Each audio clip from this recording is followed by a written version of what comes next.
Hey, what's up? I'm Sam Ramirez Herrera. I am an entrepreneur, I'm a creative director, I'm a storyteller, I am a lot of magical things, and I'm really excited to be here today. So Off the Record is a vision that has been coming true over the past 7 years. It has really developed into an actual creative agency. And we go by this thing that's creatives who give a damn. And our mission is to create fresh, organic, preservative-free content and storytelling in a way that really tells the stories of brands, nonprofits, and movements that we work with. One thing that I'm really big on is own the narrative. Because I feel like for so long, we haven't told our story. And when I say we, I say people who are marginalized. And then that's when I realized that we have the power to tell our stories our way because it is our lived experience. So for a lot of years, I was that struggling artist. I did not really always connect the word creative with entrepreneur. Oftentimes we glorify starving artists, but I don't feel like we should. So I grew up as an undocumented person, right?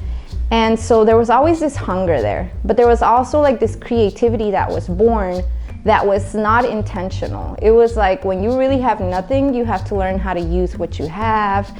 And I feel like that's where creativity often breeds. When we came to America, my dad's dream was to have a candy business. My grandfather, my grandmother, they were dulceros, which is traditional artisanal candy makers in Mexico. Anything from camotes, calabaza, cocadas, mostachones, piloncillo, all of that traditional candy that you can't find fresh here in the US. As you know, life for undocumented immigrants is not easy.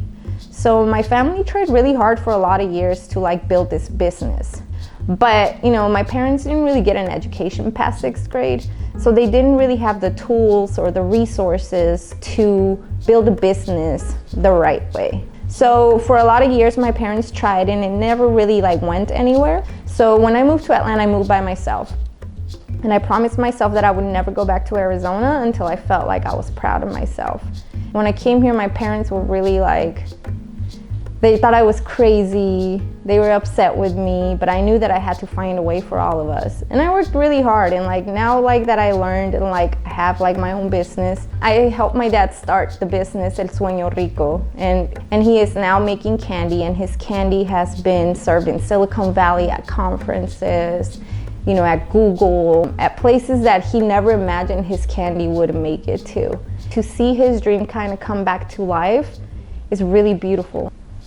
So when I came to Atlanta 9 years ago, it was a very different place than what it is today. I moved from the West. I used to live in Arizona, and out there's a lot of Latinx people. So coming to Georgia was such a culture shock, where I would often find myself feeling really isolated and feeling where's everybody at? And in order to go find anything that reminded you of your culture or your identity, you had to go to Buford Highway.